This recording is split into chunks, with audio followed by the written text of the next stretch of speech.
आता येतोय? हे खाली करू का? अच्छा, ऑन नाही करायचं. ओके, मी बाजूलाच काढू का? बरं. चालू करूया. ओके.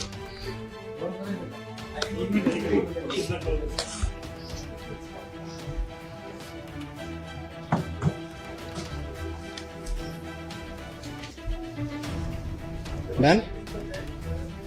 काय? चला, थँक्यू. आज आपण इथं प्रेस कॉन्फरन्ससाठी आला, त्याच्याबद्दल मनापासून सर्वांचे धन्यवाद. आज आपल्याला बोलवण्याचं एक विशेष कारण आहे. पाठीमागे ज्यावेळेस आपण भेटलो होतो त्यावेळेस एक विशेष आदेश आपण पारित केला होता आणि आपल्या माध्यमातून तो सर्वांपर्यंत पोहोचला, ही चांगली गोष्ट आहे. फूड अँड ड्रग ॲडमिनिस्ट्रेशन याच्यामध्ये जशा दोन विंग आहेत, एक ड्रगच्या बाजूला आणि दुसरा फूडच्या बाजूला. आपण दोन्हीकडे काम करत असतो.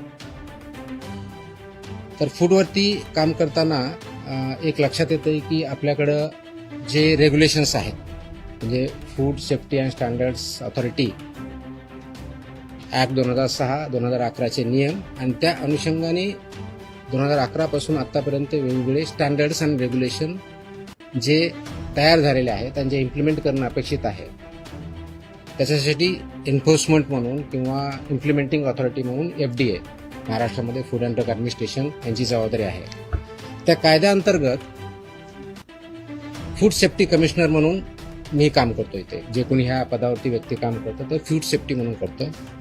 आणि म्हणून आपण जे अन्न या फूड या डेफिनेशन म्हणजे येतं ते सेफ असावं आणि ते हेल्दी असावं, हे दायित्व आणि हे इम्प्लिमेंट करण्याची जबाबदारी ही फूड सेफ्टी कमिशनर म्हणून या पदावरती आहे. आयुक्त फूड सेफ्टी कमिशनर राज्याचे जे असतात त्यांच्यावरती प्रत्येक राज्याच्या फूड सेफ्टी कमिशनरवरती आहे.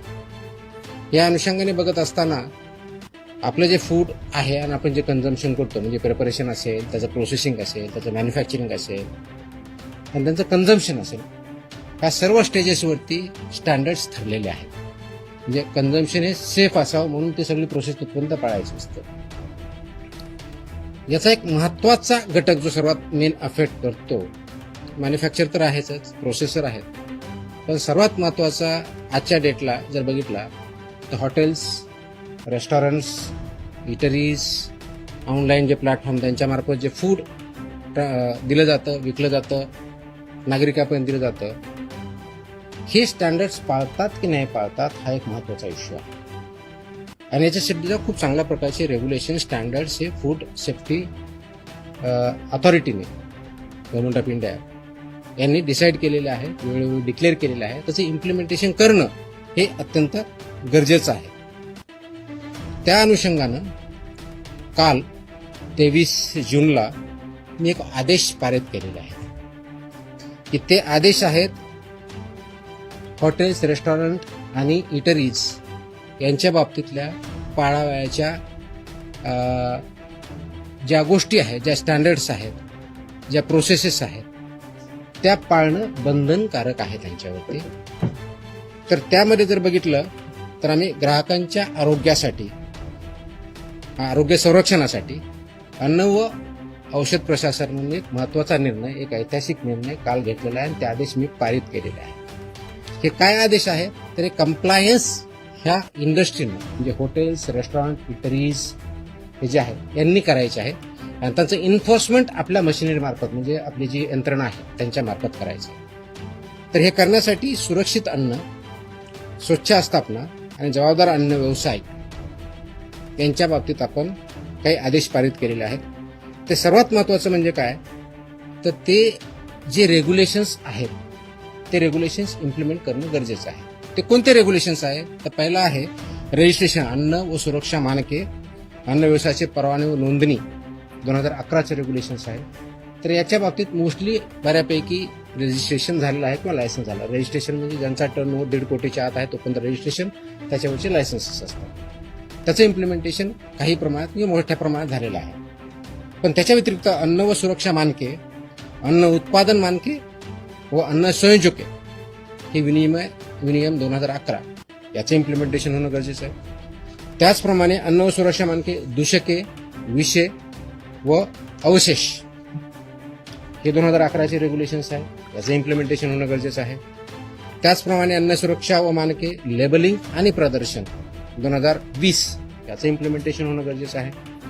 त्याचप्रमाणे अन्न सुरक्षा व मानके पॅकेजिंग विनियम 2018 याचं इम्प्लिमेंटेशन होणं गरजेचं आहे. आणि त्याचबरोबर शाळेतल्या मुलांसाठी जे सुरक्षित अन्न व संतुलित आहार नियम 2020 आहेत, हे सुद्धा इम्प्लिमेंट होणं गरजेचं आहे. आपल्यासमोर हा प्रश्न असेल की हे मानके होते तर म्हणजे का इम्प्लिमेंट झाले नाहीत किंवा पूर्णपणे होतात की नाही. आतापर्यंत आमचा जो अनुभव आलेला आहे, म्हणजे माझ्या अगोदरचा आहे, जे काही रेट्स झालेले आहेत, सर्च झालेले आहे, सीझर झालेले आहेत, ज्या कंप्लेंट्स आलेल्या आहेत आणि त्याच्या ज्या फाइंडिंग्ज आहेत, त्या फाइंडिंगमध्ये आम्हाला काय सापडलं आणि त्याच्यात हे उत्तर आहे की हे आदेश मी जे पारित केले याची आवश्यकता का भासते. कदाचित इंडियामध्ये आपण फर्स्ट असू, मला माहित नाही बाकीच्या राज्यांनी केलेलं नाही, की मोस्टली मला जे आहेत असे आदेश मला बघायला भेटलेले नाही आहेत. कदाचित असेल किंवा दुसऱ्यांनी केले असेल. तर याची आवश्यकता यासाठी पाहिली की ज्या आम्ही राबवलेल्या तपासण्या आहेत, विशेष मोहिमा आहेत, सर्वेक्षण आहेत आणि अंमलबजावणी या कार्यामध्ये आम्हाला गंभीर त्रुटी या आस्थापनामध्ये आढळलेल्या आहे. जसे की अस्वच्छ व आरोग्यास अपायकारक परिस्थितीत अन्न तयार करणे, दुसरं वापरलेल्या खाद्यतेलाचा परत पुनर्वापर करणे, वैद्यकीय तपासणी नसलेल्या कर्मचाऱ्यांकडून अन्न पडताळणी करणे, तापमान नियंत्रणातल्या त्रुटी ह्या असणे, कारण तापमान आपण ज्यावेळेस करतो त्याच्यामध्ये काही स्टँडर्ड्स ठरलेले आहेत. अन्न दर्जाहीन साहित्यामध्ये अन्न पदार्थाचे पॅकेजिंग करणे, ग्राहकांना सुरक्षित पाणी उपलब्ध न करून देणे आणि विविध अन्न सुरक्षा नियमांचे उल्लंघन करणे, ह्या मेजर त्रुटी आम्हाला त्याच्यामध्ये आढळल्या. आणि ह्या त्रुटी ह्या ज्या स्टँडर्ड्स आहेत याचं उल्लंघन करणार आहे. आणि म्हणून परत आपल्याला त्याचे आदेश काढून ते इम्प्लिमेंट करण्याच्या दृष्टिकोनातून हे काल आम्ही 23 जून रोजी हे आदेश पारित केलेले आहेत. ती कॉपी आपल्याला मी आता देईलच, अवेलेबल आहे, आपण देऊया. हे आदेश कुणाकुणाला लागू होणार आहेत हा पुढचा प्रश्न होतो. तर सर्व hotels and restaurant, all without exception, सर्व हॉटेल्स अँड रेस्टॉरंट, उपहारगृहे व ढाबे, कॅन्टीन्स आणि कॅफेटेरिया, बेकरीज आणि मिठाईवाले शॉप किंवा sweet shops, catering units, food caterers, juice bars, cloud kitchens, dark kitchens, central kitchens, साखळी उपहारगृहे, ई कॉमर्स आणि ऑनलाईन फूड डिलिव्हरी प्लॅटफॉर्म इत्यादी सर्वांना हे लागू होणारे आदेश आहेत. म्हणजे ज्या ज्या ठिकाणी फूड प्रोसेसिंग होऊन लोकांना खाद्यासाठी पुरवलं जातं त्या सगळ्या इस्टॅब्लिशमेंट याच्यामध्ये येतात. आता याच्यामधल्या मेन तरतुदी काय आहे, तर पहिलं तरतूद आहे की परवाना किंवा लायसन्स हे मॅन्डेटरी आहे, ते त्यांनी घ्यावं. त्याच्याशिवाय त्यांना कोणत्याही परिस्थितीत रेस्टॉरंट किंवा हॉटेल हे चालवता येणार नाही. त्याच्या तरतुदी पेनॉल्टीज आहेत, त्या पेनॉल्टी सुद्धा शिवेरल्या आता इथून पुढे वापरल्या जातील.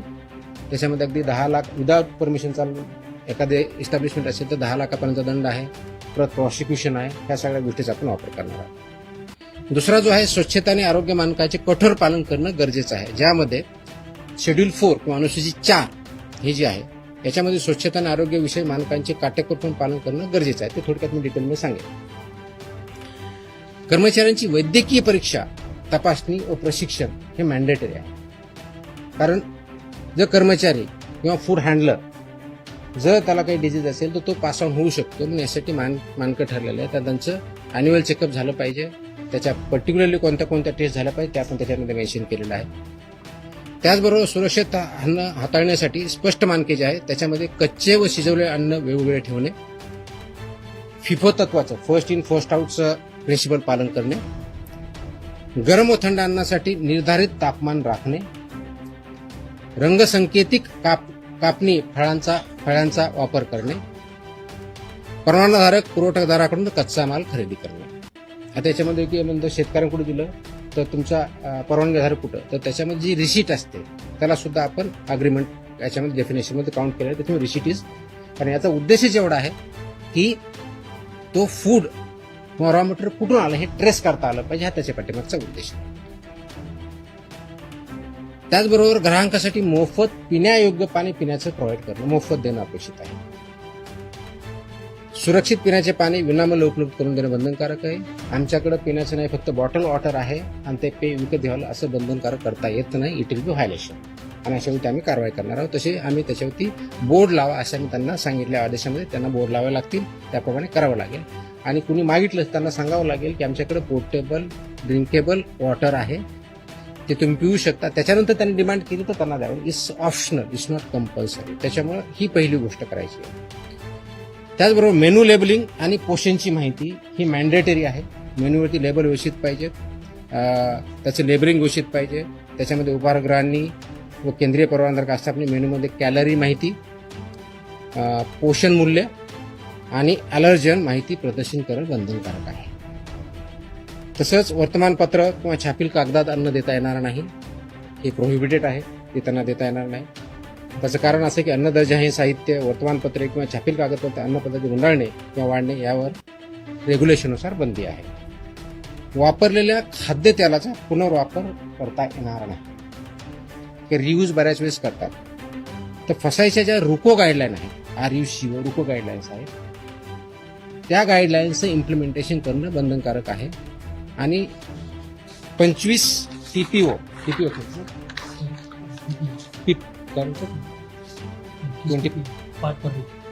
त्याच्यावरती जर गेलं तर ते वापरता येत नाही. आता ठळकपणे आपलं टेक्निकलच्या ऐवजी नॉर्मल भाषेत म्हणायचं तर त्या तळतानी किंवा तेल जे आहे हे ज्यावेळेस खातं त्यावेळेस फ्लेम्स येतात, तर ते 25% जास्त असतं. वास यायला लागला 25% वरता असतं.